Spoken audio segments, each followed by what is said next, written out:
Welcome to the Gladden Longevity Podcast with Dr. Jeffrey Gladden, where our passion is helping you to become an age hacker. On this show, we want to help you optimize your life energy, longevity, health, and human performance with impactful and actionable information by answering 4 questions. How good can we be? How do we make 100 the new 30? How do we live well beyond 120? And how do we live young for a lifetime? Now, here's today's episode of the Gladden Longevity Podcast. Welcome, everybody, to this edition of the Gladden Longevity Podcast. I'm your host, Dr. Jeffrey Gladden, and we're here answering the big questions in life. How good can we be? How do we make 100 the new 30? How do we live well beyond 120? How do we live young for a lifetime? And how do we develop a 300-year-old mind? And today we're talking with Charlene Gisele. She's an attorney by trade who has become a burnout specialist based on her own experience with burnout. And I don't know about you, but I've flirted with several times, and I've actually experienced burnout, pretty severe burnout at one point in my career. And this is a really interesting conversation because you're going to hear us kind of dissect what burnout is, how it happens, what's required, how to take care of people in that state. It's really quite interesting. And I think if you're a professional and you love what you do, given external circumstances or whatever, you could feel there are times where you just have to put the pedal to the metal, and the next thing you know, you're flirting with burnout. So you're going to find this conversation really interesting. Welcome, everybody, to this edition of the Gladden Longevity Podcast. I'm your host, Dr. Jeffrey Gladden, and today I'm sitting across from the lovely Charlene Gisele. I hope I didn't butcher your name too badly. She's calling in from Bordeaux in France. She's not drinking a glass of wine, though, that I can see anyway. Welcome to the show, Charlene. Not on camera, but off camera for sure. Oh, there you go. Okay, there you go. So, Charlene, let's talk a little bit about burnout. This is something I personally have experience with. I've gone through burnout probably a couple times in my career. I remember one time it became really incapacitating. I had to take 3 weeks off. Actually, it happened close to a meeting I was going to in December. I couldn't even attend the meeting because I was just so burnt out, quite honestly. And I realized that, we all push so hard, or we think we need to push so hard. And we sort of compound the problem by doing that, of course. I've this happened maybe, 10 years ago now. But I learned a lot from that experience. And it actually took me about 3 weeks to recover before I could even think about going back to work, which is really, really interesting. So I have some personal experience with this. I don't know if you do as well, but I know you've become a burnout sort of prevention coach and maybe a recovery coach. I don't know. You'll explain it to us. So, well, the first thing I want to say is actually you did quite well, because 3 weeks recovery for burnout, I would say, is a pretty tight timeline. My folks are taking anywhere between 3 months to 9 months to recover. So it really depends. So I would say, first of all, I really, applaud your candor for sharing that with us, because I think a lot of, high-flying professional and type A still perceive burnout as a sign of weakness. And we know from a psychological standpoint that it couldn't be further away from the truth. If anything, burnout is the proof that you are so dedicated that you've done too much of that thing you love for too long with too little rest. So that's it. Burnout is a nutshell. You've done too much of the thing you love for too many hours with too little rest. That's right. You can think of many fancy definitions, but that's really my definition of it. And the truth is, we mask it, right? I was a master masker. In other words, I would show up at work, be the one that would be billing the most amount of hours, asking for more client work. So can you blame the organization, the company, the firm? I don't think you can, because the truth is, when I think back about my years when I burnt out, I was asking for more work. I was volunteering for more hours. I wanted to be put up in front of the client. I wanted to work weekend. And I know this is going to sound strange, but I remember even liking the things you're not supposed to like. The all-nighters, the late night deadline. I liked it. I got a kick out of it. It's like you get that adrenaline. You feel that you're of service. You feel that you can do it all, and there is something extremely rewarding.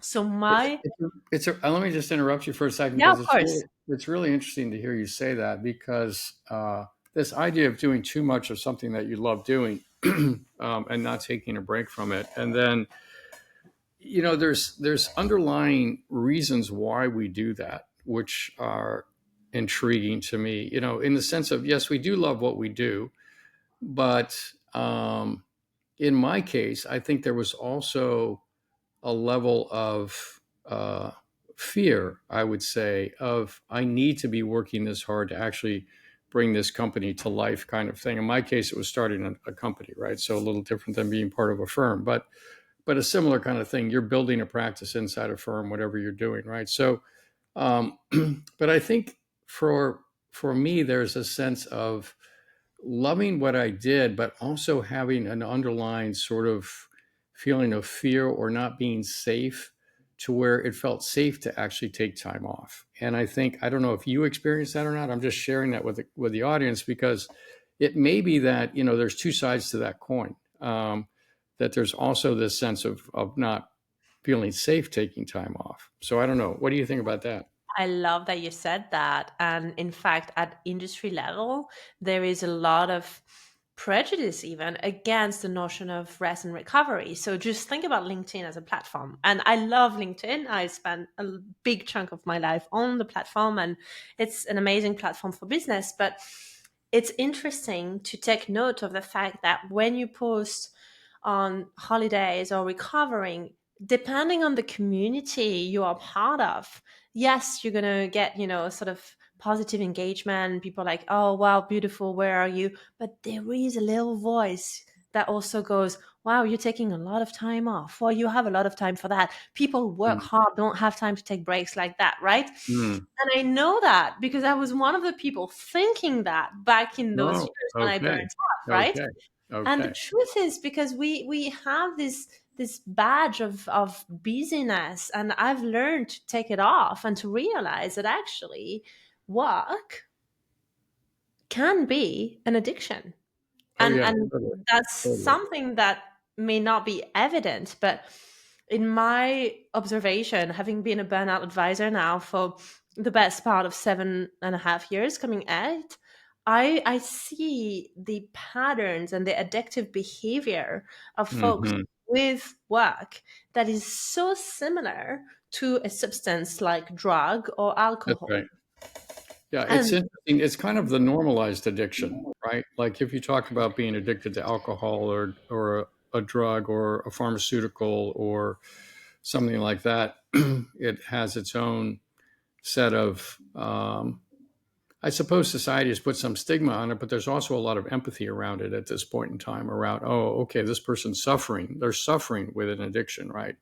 Whereas when people are addicted to work, workaholic or whatever, then there's not that same sort of empathy, if you will. It's kind of like they're doing this to themselves. Like they don't really have to be doing this, right? So anyway, it's interesting, right? Yeah. But it goes further than that, because at a societal level, if one knows, for example, let's say that I know or you know that we have a past history with alcohol, you're not going to come up to me and offer me a whiskey, right? Just out of courtesy and out of respect. That's right. And in fact, you're going to encourage sober behavior. Same with drugs. If you know I have a history, you're not going to give out the name of a drug dealer. I mean, at least for somebody who cares about my well-being. However, how often do you see someone say, let me make sure we buffer you from extra work. Let me make sure that we keep you off that client matter because I know you've got it in you, but actually I can see sign of work addiction. And I need to take that substance away from you to preserve you from burnout.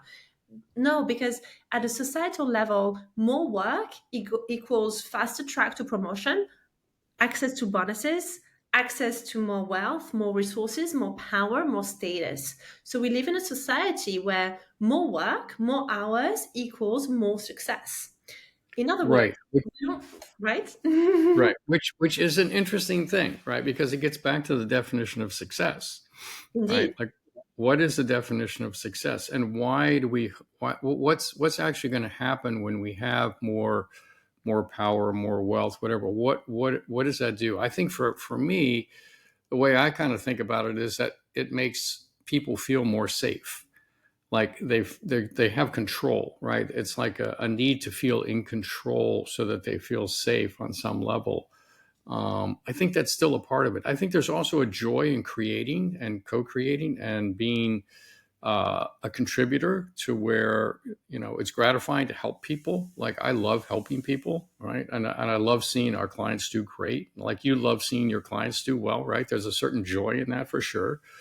But there's also, I think a lot of times there's sort of these underlying fears almost that drive us to try to get to something. And many times when we get there, we realize that there's nothing there, right? So you've heard that story like a million times, right? I made it all the way to the top and I found out there was nothing there, right? So it's really interesting. I think it's fascinating. Yeah. Either nothing there or nothing left, right? Because maybe there's Both. something, Yeah. Or both. Right. Or right? both. Yeah. But you become the shadow of yourself. And, in my line of work, what I say is very often folks come to see me when they've hit one of the 3 Ds. So D number 1 is divorce. So either you're thinking about divorce or your wife or your husband is telling you, sweetie, if it goes any longer like this, that's not going to last. And this is what happened to me in my first marriage. Okay. I had, Yeah. a horrendous divorce, and there was a very close connection between my burnout and my divorce. Because I Yeah. was not married to my ex-husband. Married to your work. Yeah. Right. Right. So number D is that divorce. Then the second one is the diagnosis. So that's actually the medical health scare. So you just had your doctor telling you that you're pre-diabetic or that you're moments away from a heart attack or from a stroke or all of the above. That's right. Right. And then the third one, and I'm sorry for being a bit morbid, but it's death, either death in the family or death of a colleague or death of a peer, or even just the thought on contemplation of our own mortality and the realization that actually we may or may not survive our success. So this is a question that I really like to ask my clients is, okay, so I hear you, I see you, we've just met. If you were to continue to work at the pace that you're currently working at, doing the sacrifices that you do for your health and well-being, the sacrifices that you do for your personal relationship, what are the odds of you surviving your success, high or low? Yeah, good question. No, it's a poignant question. I think I have found a different solution to it, if you will, which is kind of in the psycho-spiritual space.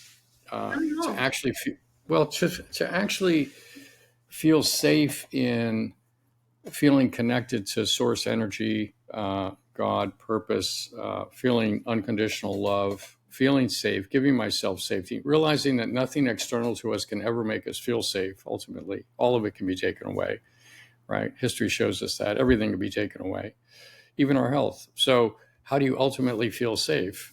So that becomes a psycho-spiritual question. And once you sort of solve that, then you can actually feel safe. Now you actually have the freedom to say, oh no, I'm safe. If I take the afternoon off, I'm still safe. If I take a week off, I'm still safe. And yet there's still a passion to want to contribute and bring things forward and create. I think humans are at their best when they're creating. So, being able to do all that, super fun, but then also realizing that that we need to take care of ourselves. And the way I picture that is taking care of my little 4 or 5-year-old self. It's like he can only do so much before he needs a break, right?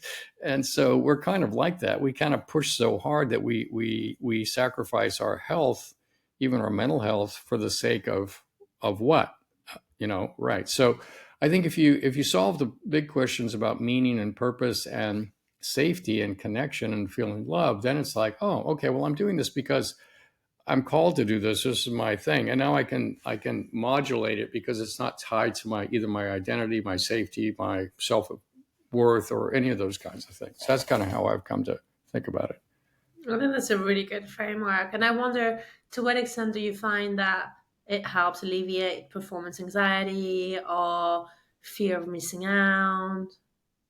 Yeah, I don't really have fear of missing out. I think for me, it's in performance anxiety, I always ask myself a question: if I don't feel safe, why is it that I don't feel safe in this situation? What about this is not making me feel safe? And once I ask that question, then it becomes, oh, I don't feel safe because of this or this or this. And some of it could be even old archetypal sort of wounds that I've incurred or traumas that I've experienced or, whatever it is. And it's like, oh, okay, well, this is related to that. So if Yeah. this is related to that, then, okay, now I'm getting a handle on it. Now I can actually understand where this is coming from. And I don't have to let it control me. I don't have to live in reaction to it or even flail against it. I can actually embrace it as part of what was there and say, oh, okay, I can make peace with this. And now let me just choose to go a different direction. Right. So, yeah. Yeah, I love it. It's very powerful. And I wonder Mm-hmm. if that feeling of being unsafe is connected to a fear that is relating to financial security. How do you then soothe that fear? Because there is often with burnout a very, very strong connection between the desire to continue to strive and provide and be productive and That's right. the desire to be financially secure, That's particularly right. what is a provider, and the That's right. fear of financial insecurities is huge. That's right. I wonder how your safety framework works with that. Yeah, it's a great question. So ultimately, what I've come to understand is that money can never make me feel safe. Mm, Right. So if I don't depend on money to make me feel safe, then I'm not beholden to it.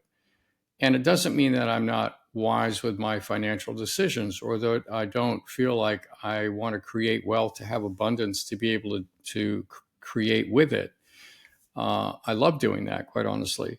But but it's different than feeling like there's a have to or I'm going to or the whole world's going to crater, right? right. There's kind of a panic in your soul. It's like if you made an investment and you lost it, you would think, I mean it could, really it's the human that makes the meaning, right? So you could lose the investment. It could mean one of a million things. Oh, I really learned something interesting there. I'm going to apply that in another situation that's kind of analogous, but I'm going to do it differently. Or it's like, oh my gosh, I just lost this. Oh my gosh, the sky is falling, right? So Right. it's really how we see it. And so when you kind of realize that there is no failure, that we're only here to learn, we're only here to grow, and then it's like, oh no, I'll be fine. I'll be fine. If I get hit by a bus, I'll be fine too. So it's all good. Right. And I think that's ultimately where safety comes from for me. I can only speak for myself, but ultimately that's where it is. And so, yeah, not to say that I don't have financial objectives or sometimes have concerns, right? Sometimes I do. If something's not going the way I would choose, it's like, oh, well, we need to change something about that. But I don't want to get mm, my whole life tied up in it, right? Because I think that's a trap. So For sure. And also, it's something that really makes you lose perspective. that's right. It makes you lose perspective. That's right. Yeah. That's right. So I have a lot of clients that are in utterly toxic work relationship. And Mm, when they come to see me, one of the reasons they hire me as a consultant or a burnout advisor is to really sort of decipher from the sort of intricate toxic relationship and understand how to navigate that relationship, and exit is not always a solution, right? I'm not always hmm towards an exit strategy. There is a room and space for staying at the firm or the organization. I actually love it when my clients stay, but I really am very, very wary of fueling a toxic relationship. And for me, this first step is to always be aware of whether or not that relationship to work, be it the organization, your boss, the firm, whatever it is, relationship to work with the big word work, is it a healthy one or is it a toxic one? In other Yeah. words, if you were describing a relationship with your boyfriend, girlfriend, partner, husband, wife, would I qualify that relationship as healthy or unhealthy if you gave me the same qualifiers, right? So When I Absolutely. hear you Yeah. talk about work, is it a sense of joy, motivation, fulfillment, dedication, passion? Am I hearing those qualifiers? Am I hearing all those terms when you talk to me? Do I see you smile? Do I see this sparkle, this idea? And I can hear you creating your next big idea. I can sense that creative juice flowing in you. Like Hmm. creativity. I think it's such an important test. Are you creative or are you completely jaded, right? Often Yeah. burnt out, you're jaded, you're bitter, you're cynical, you're pissed off, you're everything but creative. When I was That's right. burnt out, Yeah. creativity was not even on the radar. You don't, it's like it's not. Survival. It's more survival mode at that point, right? Yeah. There's no room to create. I'm trying to survive here. So, Creativity is so far-fetched. It's like yeah. a sort of, you can't even begin to think about it. You're thinking Yeah. about just waking up and not collapsing in the office. That's That's a right. good day. Yeah. Yeah. No, I get it. I get it. But I think that if we have a bit of a honest, really candid, difficult conversation with ourselves, or with an advisor, or with a consultant, and we actually evaluate our relationship to work and do an honest assessment and an inventory on all those feelings and emotions and thoughts, what Hmm. are they? And that's really something that I want to challenge everyone listening today. Like, take your pen, take your paper, and evaluate your relationship to work. I want to hear it all. I want to hear the good, the bad, the ugly, and everything in between. How is it overall? Yep. It's okay to have a rough day. I have rough days too, and I love what I do, and I'm far from burning out. But if it's overall this feeling of dooms and glooms and anxiety and overwhelm, and this feeling, I have clients that tell me they feel like they can't breathe, that they walk into the office and they have their heart pounding out of their chest because they think they are going to have a panic attack. Well, really, would you stay in a marriage if that was how you feel every time you walk into a room with your Yeah. spouse? Right? Yeah. No, exactly. No, you're exactly right. I think it's a really good analogy to think of work as another relationship in your life, right? Mhm. And the people at work as other important relationships in your life. I think, in our work here in longevity, we really have 5 different areas that we focus on. One is a life energy circle, which is sort of the psycho-spiritual space, then longevity itself, which are the drivers of aging, the hallmarks of aging, then health and performance, which is, being fit, fast, agile, strong, etc. But the 5th circle is the environments we reside in, and architecting those to actually support the mission of being youthful. So the idea is you end up with a 30-year-old body and a 300-year-old mind at age 100, right? That's where we're going here. So what kind of environment does it take for you to expand into that 300-year-old mind, right? It can't be a toxic environment.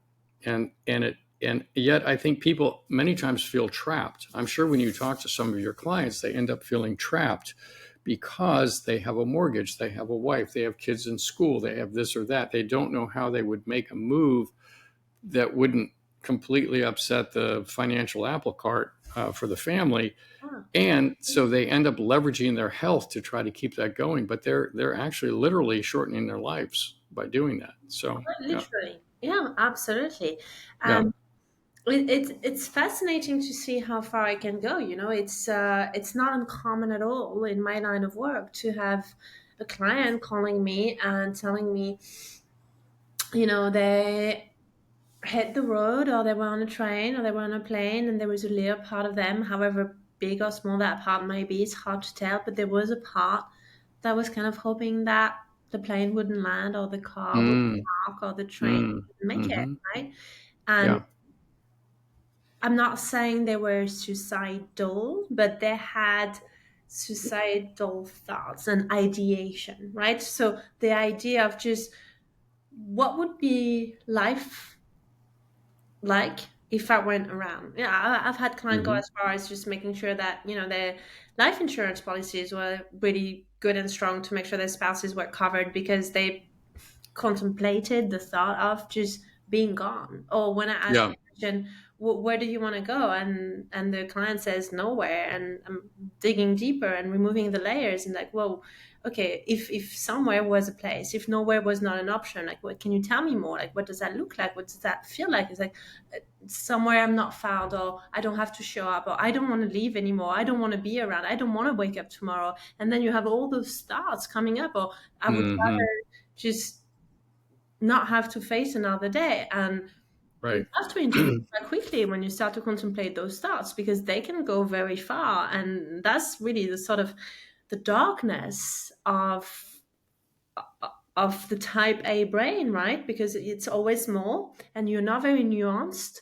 So there is an all or nothing mindset with the type A hyperproductive folks. And I include myself in that. So it's Mhm. either I'm going to get to the pinnacle of the organization or the whatever it is that you Sure. work at, or I'm going to be gone. Like there is no room for in between or nuance or half Right. measures, right? So, That's right. and I very much thought like that. And in fact, if I'm being really, really honest, uh, the way I recovered from my burnout was not nuanced. I did a all or nothing. I went from being a high flying litigator at an American law firm to going to an ashram in India, total Okay. India love, right? Except I hadn't seen the movie, but to throw myself into the deep end of spiritualism and meditation Nice. because I could not see nuances. Right. Now, having built the insight that I've built and being in a state of wellness that I'm in now, I can see how burnt out I was, because I could either think, Yeah. oh, I'm a litigator at an American law firm, or I'm living with a guru in an ashram in India. This is quite extreme thinking, right? Mhm. Yeah. Yeah. No, that's right. But sometimes it takes the extremes to kind of reset the system, right? No, So. yes, and I'm so grateful for my experience. But Mhm. when people hear my story and they say, "Well, should I go and quit my job and leave my wife and go to India Mhm. in an ashram?" Like, please know that I'm not an advocate for doing that. Right? Yeah. Right. Right. I Right. did it. It worked for me and it served a purpose. But I'm not saying you need to be that radical. And I think there is a little danger in that radical behavior, that you haven't done the deep work yet. And it's true, I hadn't done the deep work yet. I did the deep work there. And then I realized how non nuanced my brain was and how I needed to sort of surrender to the subtle nuances of being a lawyer and being spiritual, or being a professional who can work and have a meditative practice, being somebody who can be fit and Mhm.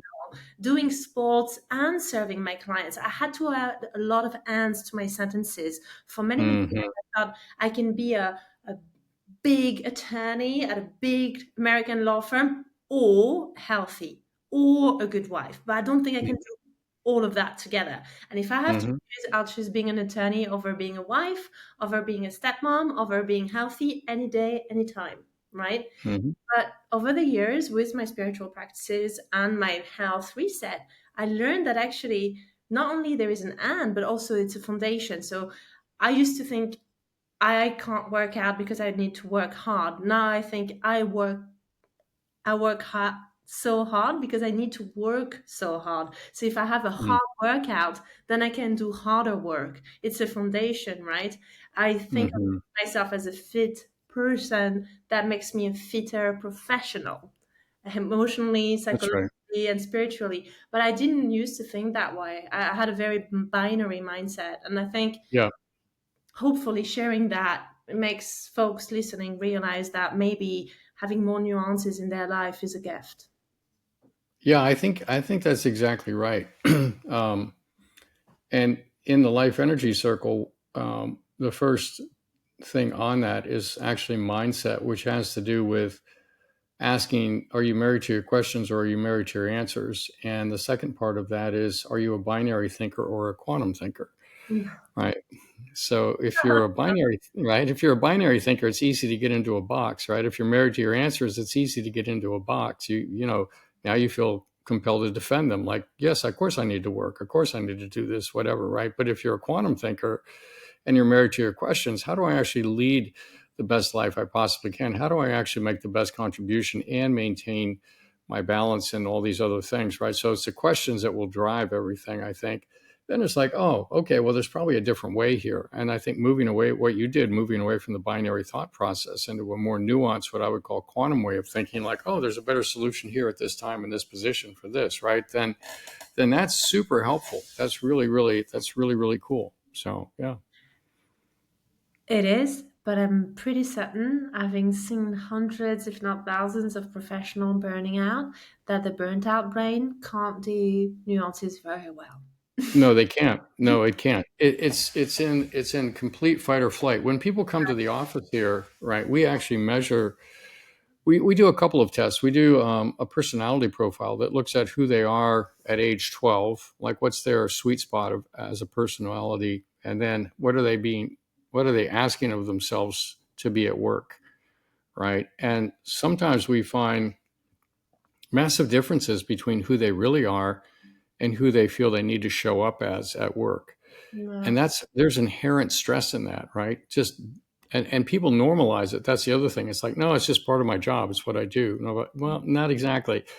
Take a look at this because you would be much happier if your job allowed you to do this or more of that or this or that. And they think, yeah, absolutely, it would. It's like, okay, well, there's the stress right there that you're not really able to see, but it's actually you're wearing it in your system because when we measure their nervous system, right, we see that they're under tremendous stress, and yet they've normalized it again. So I think it's really interesting how humans tend to normalize these levels of stress that can be very unhealthy. And I think equipping them with the knowledge to know, oh, I didn't realize, right? I think that's a part of the process of helping people to change.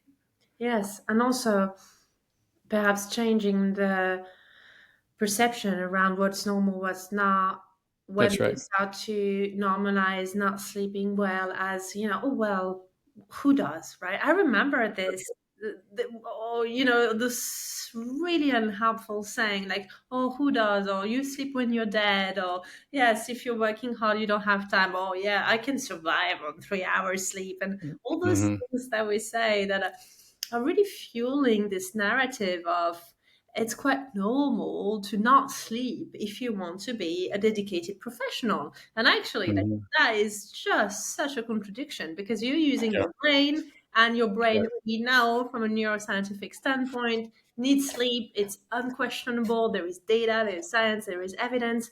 And That's yet, right. we think that we're somehow superheroes that do not need sleep and found the greatest hack of all. Well, you haven't. You're just 2 steps away from the biggest burnout of your life.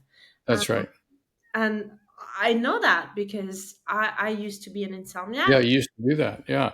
I wonder if there's another element to this too, which is I think in many respects, what we do for love in a way that we want to be lovable.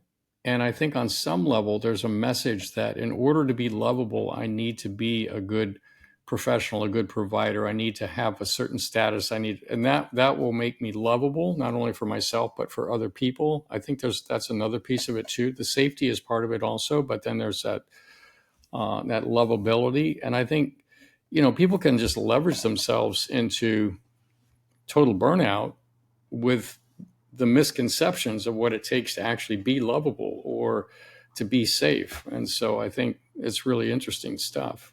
It's an Mm. interesting field you're working in, right? I love that you said that about love because I get this realization quite often in my coaching session or even during clinical hypnotherapy. And this is a big moment for my clients where they have a bit of a breakthrough when we talk about love. And actually, it really transpires that they're in relationship either with work or marriages or friendship circles that are not really meeting their love values. When we That's define right. their values, they're actually not really matching. And when you get to a position, so if you have a trance state through clinical hypnotherapy and you actually get to have a person where they meet a part of themselves or they do a inner child meditation or they go back into their life or a past traumatic event and they actually get to meet a part of them or they get to see their future and you ask them very safe guided question around, and if you were that other person, so you put them in a third position, like another position outside of themselves, and you ask them whether they would love the person they've become, or the person they used to be, or the person they're about to be, there is Yeah. this big moment of, well, either no, or I miss them, or I've lost them. So, I get clients break into tears when they get to think about their inner child and what that child used to love.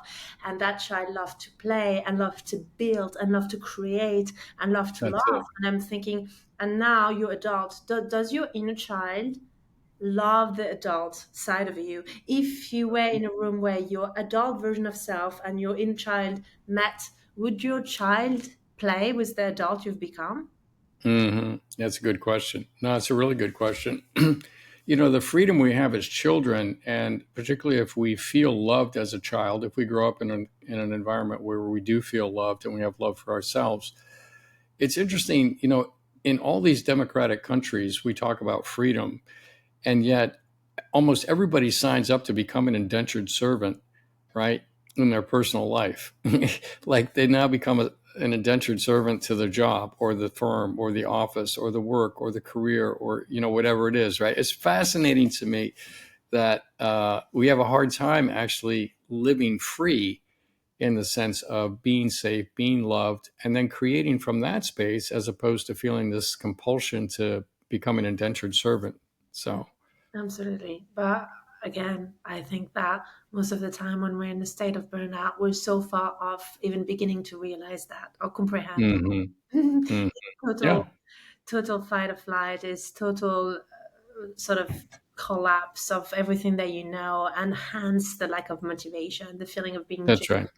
and it just perhaps like to bring a little bit of hope and light to this. Yeah. The one thing I would say is burnout is not a permanent state. I've mentioned 3 months, it Hmm. could be longer, but one thing I know and I'm very confident about is you can recover. I'm Yes, the living proof. I know you are too, and many of us are.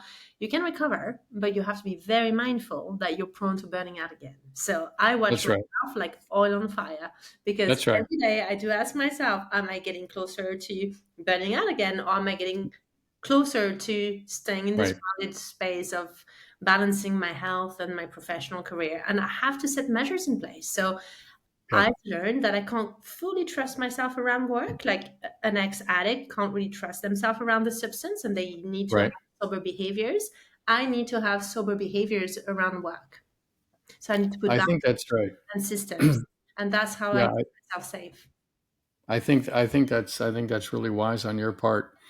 I do think that when people are really burned out, um, it's almost like they need to be put into intensive care, right? Mm, It's like it's very difficult to talk to somebody that's going into intensive care about running a marathon that's next right. year, right? That's right. It's impossible. It's like I get, I can't even. Not only can I even not even imagine, I have no desire to even do it, right? So I think there has to be kind of an intensive care plan around those people to allow them to rehab, to recover. Do you have sort of an intensive care plan for people when they come to you burned out? I suspect Really. you probably do. It might be helpful for the audience to hear what that is. I do burnout interventions. So Yeah, my coaching program is very separate from my burnout intervention, which is really it does what it says. It's an intervention. It's right. usually not between 9 to 5. It's usually being facilitated by an external member, so an organization, a boss, a spouse, a friend. It's happening sometimes that one person self-refer, but it's quite rare. So an intervention typically is an external observer, be it a company, a firm, an organization, a family member, Hmm. a friend, who, looking at that person A, being very concerned and worried, stages effectively an intervention, and that's when I get called in. So it's an intense work in terms of the tightness of it, because it needs to be dealt with a very different framework. So again, like you would not That's talk right. about running a marathon to somebody in intensive care. I am not going to talk about having a very long-term goal to somebody who's going through 100%. it, That's because you right. can't even have That's long-term right. future Yeah, thinking. it's an inappropriate conversation, quite That's honestly. right. Yeah, So that's it's right. it's it's the now, it's the here, and my method and framework, it starts with the physiology. So I always start with the Hmm. physiology. I always go back to the body, to how the body can be safe, at the nervous system, the brain, the breath, Hmm. and making sure that your physiological body can be the foundation upon which we build back your health. Mm-hmm. I always start there. You Yeah. can have psychological interventions, and you should have psychological interventions, but I need to know that I have a solid physiological foundation, because if I do That's right. a psychological intervention, the person is like gasping for air or having No, that's right. attack. It's calming the nervous system. It's actually getting the nervous system to actually calm down in a way, right? That's the key Right. thing, and allow it to have rest to where it's not feeling panicked.